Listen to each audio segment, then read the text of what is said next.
नमस्कार साथियों, एक बार फिर मैं दीपंकर समझदार चार्टर्ड अकाउंटेंट, आपका दोस्त और बिजनेस ग्रोथ एसोसिएट। एनबीएफसी जो बनाते हैं, जो कि 100% कॉर्पोरेट नहीं है, वहां पर बहुत सारी प्रॉब्लम होती है क्योंकि वो एनबीएफसी बहुत ज्यादा आगे नहीं बढ़ पाता। वो केवल एक साहूकारी बिजनेस हो सकता है पहले कर रहा हो सकता है कि वो नॉर्मल कोई छोटा फाइनेंस का काम कर रहा होगा जो कि अनलाइसेंस्ड होगा, और उन्होंने कंपनी परचेज कर ली या फिर जैसे तैसे बना लिया। जैसे तैसे बनाना बहुत मुश्किल है, ये बहुत मेहनत से बनता है। अगर ऐसा करने के बाद भी अगर आप उसका 100% यूज नहीं कर पा रहे हो, उसको केवल एक नॉर्मल कंपनी के जैसे चला रहे हो, वो भी जैसे तैसे, तो फिर आप बहुत बड़े लॉस में हो, क्योंकि इसका पोटेंशियल बहुत ज्यादा है। आप इसमें हजारों ब्रांचेस खोल सकते हो और बहुत सारी चीजें कर सकते हो, क्योंकि आपके पास सुप्रीम पावर, सुप्रीम लाइसेंस आपके हाथ में। इसी कारण मैं आपको आज बताने वाला हूं कि कौन कौन सा प्रॉब्लम है जो कि कोई भी एनबीएफसी कंपनी फेस करती है, जिसमें बेसिक प्रॉब्लम्स और कुछ स्पेशल प्रॉब्लम्स को मैं यहाँ पे डिस्कस करूंगा। और इससे पहले मैंने एक वीडियो अपलोड किया था जिसमें मैंने डिटेल में बताया था ट्रेनिंग के बारे में, जिसमें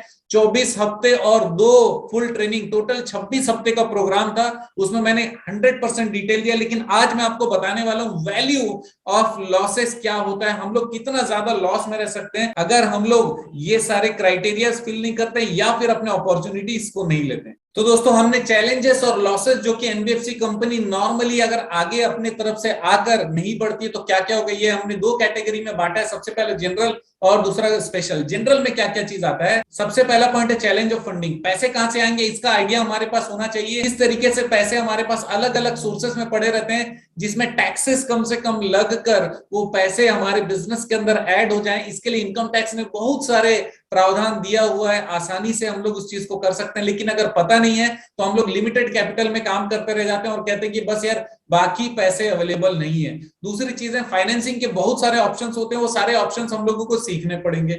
नेक्स्ट चीज है रीफाइनेंसिंग का ऑप्शन यहाँ पर नहीं होता। जो चीज एनबीएफसी मॉर्गेज रखती है या फिर जिसके अगेंस्ट में लोन देती है, उसको वापस से, पहले रीफाइनेंसिंग का ऑप्शन हुआ करता था बैंक के पास में, लेकिन अब वो रीफाइनेंसिंग ऑप्शन नहीं है। केवल आपको रखे रहना है, उसका कस्टोडियन बने रहना है, लेकिन आप उसको वापस से फाइनेंस करके उस पर पैसा नहीं ला सकते। दूसरा challenge related to obtaining NBFC licence. NBFC licence मिलना अपने आप में बहुत बड़ा चैलेंज है, लेकिन लाइसेंस मिलने के बाद में हाथी पालने जैसा फीलिंग होता है अगर हम लोग उससे ज्यादा कमाई नहीं कर पाते हैं तो। नेक्स्ट है एनबीएफसी के कंप्लायंसेस, बहुत खतरनाक है, बहुत ज्यादा कंप्लायंसेस है, और यहाँ पर कई बार ना नहीं नॉलेज होने के कारण भी बहुत सारी पेनल्टीज आती है। आरबीआई डाउट करने लगती है और फर्दर आपके ट्रांजैक्शन को मॉनिटरिंग करने की भी उनको जरूरत पड़ जाती है, क्योंकि जब उनको ये लग जाए कि आपको समझ नहीं है उसको हैंडल करने की, तो बहुत बड़ा दिक्कत है। और होता क्या है, हम लोगों ने, जो व्यक्ति हम लोगों को कंपनी जुगाड़ करके दिलाया, हम ये देखने की कोशिश नहीं करते कि उसको पूरा नॉलेज है कि नहीं। सबसे पहली बात ये तो आप जान लो कि उनके पास नॉलेज है कि नहीं, उसको भी छोड़ दीजिए, आपके पास 100% नॉलेज होना चाहिए। इसीलिए खुद की जानकारी, खुद का नॉलेज, खुद का ट्रेनिंग बहुत इंपॉर्टेंट है।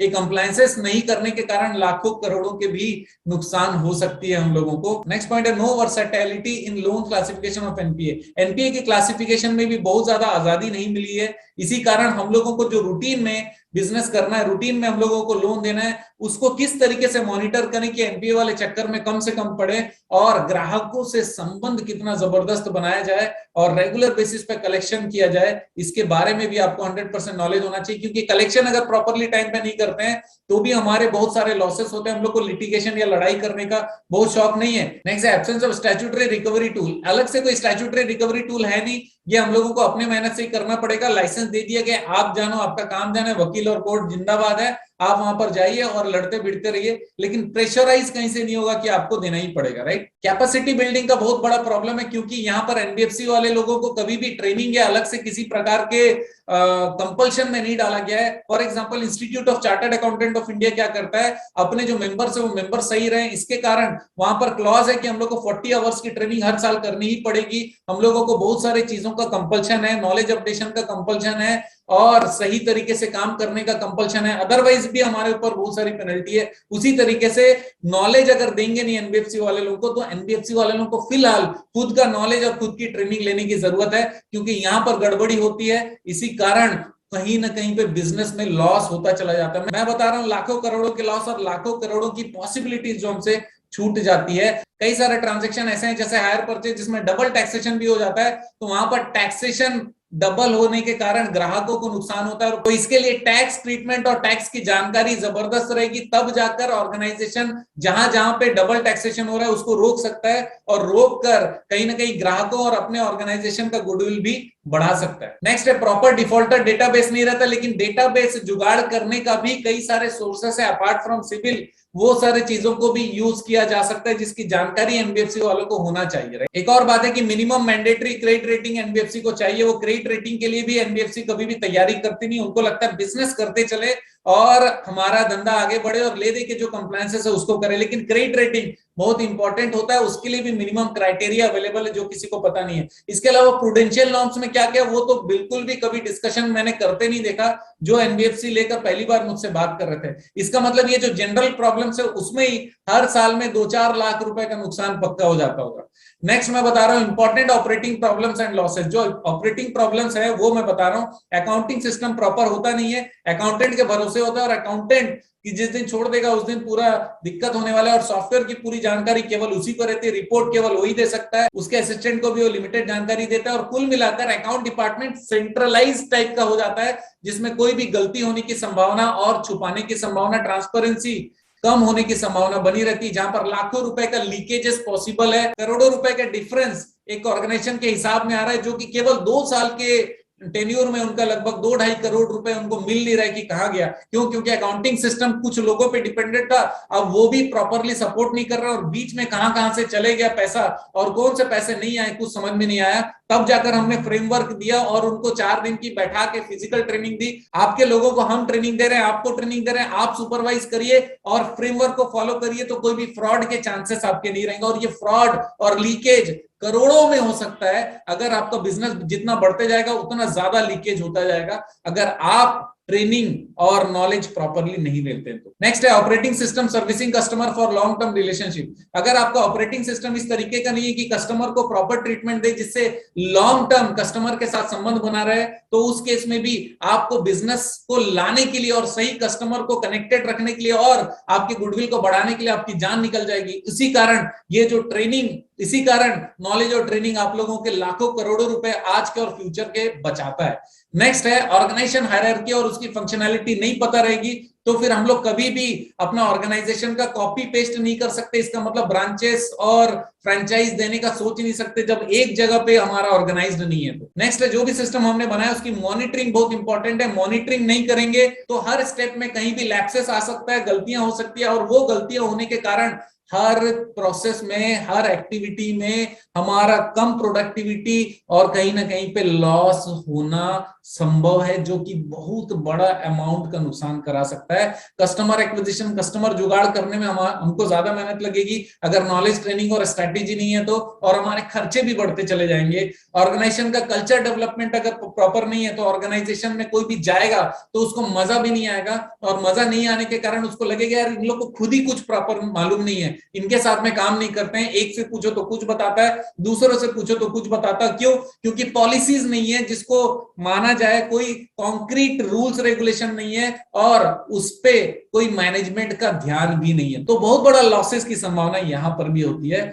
टीम ट्रेनिंग और डेवलपमेंट बहुत इंपॉर्टेंट है। टीम की अगर आप ट्रेनिंग नहीं करोगे, डेवलपमेंट नहीं करोगे तो आपका टीम आपके ऑर्गेनाइजेशन के विजन मिशन के अनुसार नहीं रहेगा, क्योंकि विजन मिशन अगर रहेगा तो लोगों का इंटरेस्ट और लॉयल्टी आपकी कंपनी के प्रति बढ़ी रहेगी। और डॉक्यूमेंटेशन आपके मैक्सिमम लीगल इश्यूज को बचाता है, इसीलिए हर एक एक्टिविटी जो आप करते हैं उसके लिए जबरदस्त डॉक्यूमेंट होना चाहिए। खाली डॉक्यूमेंट से नहीं होगा, जबरदस्त डॉक्यूमेंट होना चाहिए, क्योंकि ये डॉक्यूमेंटेशन साल में 25% लिटिगेशन आपके ऐसे ही खत्म कर देता है। क्योंकि जब भी कोई आपको नोटिस भेजता है तो आप वापस भेज सकते हो, भैया ये 5 पॉइंट आपने खुद साइन किया है, अगर आपने अब इसके बाद कोई नोटिस भेजा तो हम आपके ऊपर केस कर देंगे और हमारे पैसे टाइम पे चुका, या फिर जो भी उसने लिखा था उसका काउंटर हमारे पास में पहले से रहेगा। क्योंकि इतना वास्ट जबरदस्त डॉक्यूमेंटेशन आपके बन जाते हैं अगर आप लोगों के पास खुद नॉलेज हो और रिसोर्सेस जो कि हम प्रोवाइड करते हैं आपको, राइट। लीगल कंसल्टेंसी और सपोर्ट का पूरा टीम आपके पास में होना चाहिए, अरेंजमेंट होना चाहिए। हर चीज आपको जानना नहीं है, लेकिन यहाँ पर टीम जबरदस्त होनी चाहिए। इसके लिए भी हम लोग आपकी मदद करते हैं।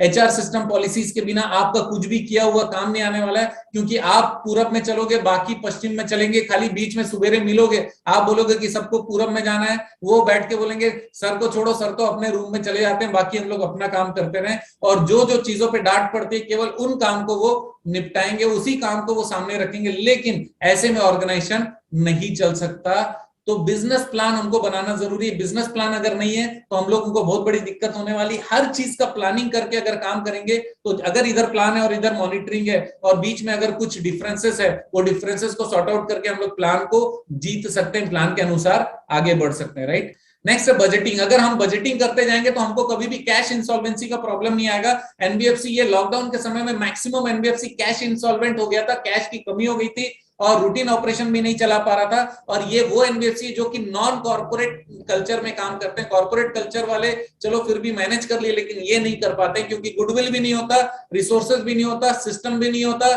कोई भी किसी भी तरीके से ट्रांसपेरेंसी प्रॉपर होती नहीं है। इसी कारण मैं आप लोगों की मदद करना चाहता हूं। नेक्स्ट है knowledge of owners and top officials of rules and regulation. Owner और टॉप ऑफिशियल जो उनका रूल्स रेगुलेशन का नॉलेज अपडेशन बहुत जरूरी है, अदरवाइज बहुत लॉसेस पॉसिबल है। Updation of rules and regulation बहुत इंपॉर्टेंट है। ऑल रिलेटेड एक्ट और रूल्स आपको पता रहने चाहिए। ऑटोमेशन और duplication through franchisee, branches, association और कोलैबोरेशन, ये आप लोगों को सीखना पड़ेगा ताकि आप लोग इतने बड़े लाइसेंस का जबरदस्त इस्तेमाल कर पाए। केवल हमारे पास लाइसेंस है हम फेयर हो गए ये मत बोलो।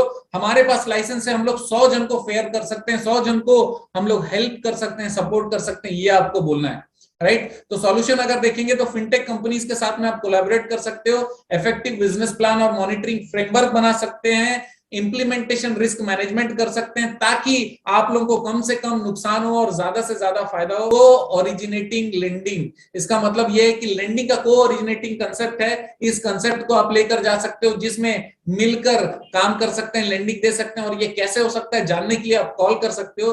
बिजनेस स्ट्रेटेजी का डेवलपमेंट कर सकते हैं। ट्रेनिंग और मोटिवेशन बहुत इंपॉर्टेंट है जो रेगुलर बेसिस पे होना चाहिए। गोल कॉन्ग्रुएंस, ओहो ये क्या वर्ड है, गोल कॉन्ग्रुएंस क्या है? गोल कॉन्ग्रुएंस का मतलब होता है हर डिपार्टमेंट, हर एक व्यक्ति केवल एक सिंगल उद्देश्य की तरफ बढ़ रहा है, वो ऑर्गेनाइजेशन ग्रोथ के लिए। ऐसा ना हो कि एक डिपार्टमेंट कुछ गलती कर रहा है, दूसरा देख रहा है लेकिन बोल नहीं रहा है क्योंकि मेरा काम नहीं है। इसके जगह पे गोल कॉन्ग्रुएंस अगर दिमाग में घुसा हुआ है ट्रेनिंग और मोटिवेशन के जरिए, वो आएगा बोलेगा सर यहाँ पे गलती हो रही है, इसको सही करिए, नहीं तो आपके डिपार्टमेंट को लॉस हो जाएगा जिसके कारण ऑर्गेनाइजेशन को भी नुकसान हो सकता है। ये है गोल कॉन्ग्रुएंस। ऑटो पायलट मोड में कैसे आना चाहिए ये भी आपको पता रहना पड़ेगा ताकि आप नए नए स्ट्रेटेजीज को देखें। केवल हम फायर फाइटिंग रोज की एक्टिविटीज ना करें, हम लोग प्लानिंग करें। बिजनेस को आगे बढ़ाने के लिए हम लोग तभी उपलब्ध हो पाएंगे जब हमारा बिजनेस ऑटो पायलट मोड में चलेगा। और सिस्टम डेवलपमेंट और ऑटोमेशन को हम लोग को प्रायोरिटी में लेना पड़ेगा। और ये सारी एक्टिविटीज आपके करोड़ों की है और इसके लिए आपको खुद का नॉलेज और अपडेशन और ट्रेनिंग पे थोड़ा सा अगर इन्वेस्ट करना पड़े तो सबसे बेहतरीन इन्वेस्टमेंट होने वाला है। दोस्तों आप जानते हैं मेरा मिशन है हमेशा आप लोगों की मदद करना और समय पर सारी जानकारी देना, तो बने रहेगा मेरे साथ और कॉल कर सकते हैं, कांटेक्ट कर सकते हैं, कुछ भी मदद चाहिए हम आपके साथ हैं। धन्यवाद।